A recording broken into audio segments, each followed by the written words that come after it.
Hello and welcome. I'm Scott Harrison, founder of Barbecue Build.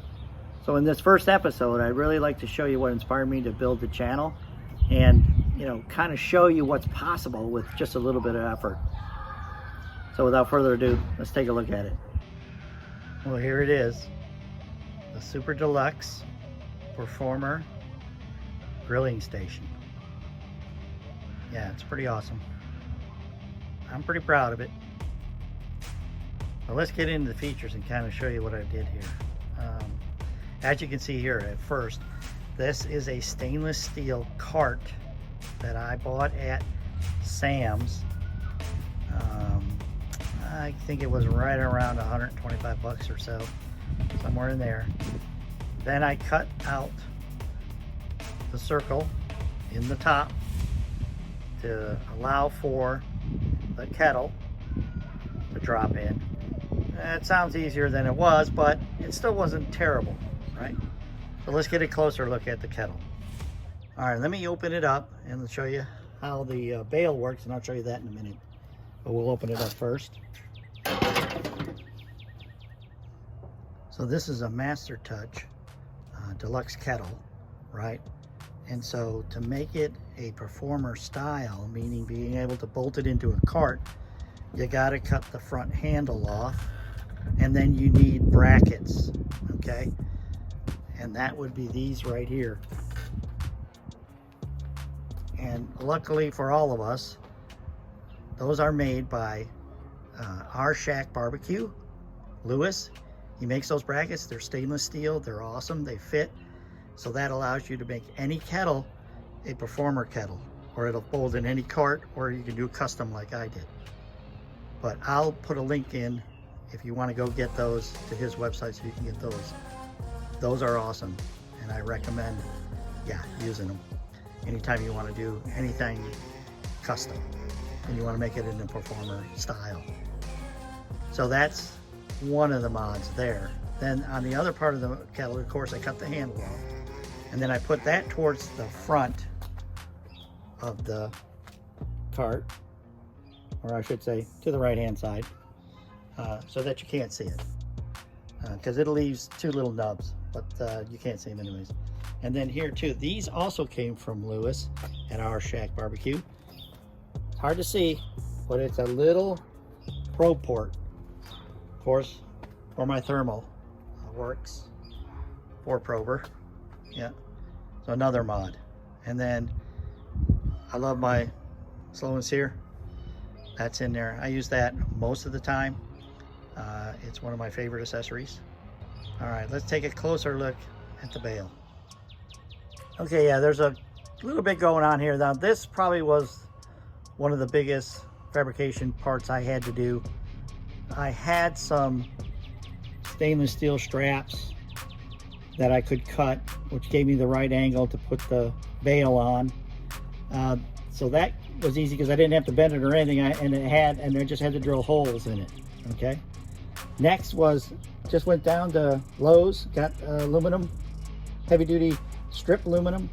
This piece is aluminum too. Just bent it accordingly, cut it to size, drilled the holes, and I used rib nuts in the post. Makes it easy. You don't have to. That way you can just screw right in. All stainless steel screws, and then just bolted the bail to it, and it worked out beautifully.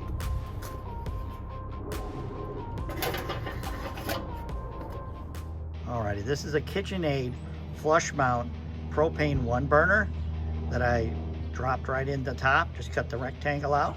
Let me open it up here. And this thing is great because you can put your chimney right on it, start your charcoal, and then dump, because this is not the propane assist performer. And I chose it not to do that for a reason. I wanted this burner on here so you can have some more options, like putting a big pot on there, the lid comes off, boiling lobster, boiling corn on the cob. You stick a big fry pan on there, cook a lot of bacon, eggs, whatever you want to do. So that gives you all options. But yes, it's primarily a charcoal starter. Okay, let's talk about the front panel here. I bought that off of eBay, just the front panel. I was fortunate to get that. And then I got my Thermal Works 4 Pro unit. That's fantastic. I'll put a link in for that. And then you're probably wondering, where did I get that Super Deluxe script? That actually came from Australia. I think it's off of a Toyota or a Holden, I'm not sure. And then I had to buy the timer for the Performer to complete it all. And then I just bolted it underneath. So underneath there is the gas tank, right, with the Weber cover. I also put a 1200 degree foil pad insulation around it, just for safety. And then we also have my refrigerator. It does come in handy, of course, and that is all refrigerator, no freezer. Okay, now here's the back, and then you can see the shelving unit a little closer. Of course, it's great for putting all your utensils and your wood chips and everything you need right to hand. So that's a real bonus I put on there. And then you can see I put the handle on there to be able to maneuver it around when you need to.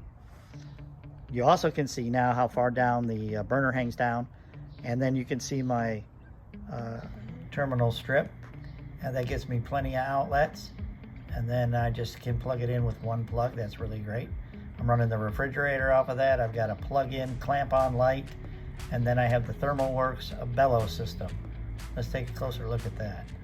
Okay, here's the ThermalWorks bellow system, and I remotely, you can see that a little bit better, remotely mounted that so I could get that propane tank in and out for changes. And then just used their universal adapter and then ran a thermo-proof aluminumized hose that was bendable straight into the kettle. Beautiful, beautiful system. It makes temperatures so consistent. You can really cook anything you want and have it come out right. It is a wonderful system to have just for that precise cooking temperatures. Awesome system. All right, that's all the major mods I've done on the Super Deluxe Performer, but I've got a lot more Performer customs to come, and I think everybody will really love that. And it's going to be fun to show you how easy it is to do this, a lot of it anyways. So yeah, stay tuned for some great content. And hey, if you like the video, give me a like, subscribe, you know the drill, hit the bell. So until next time, right, it's your grill, so customize it. We'll see you next time.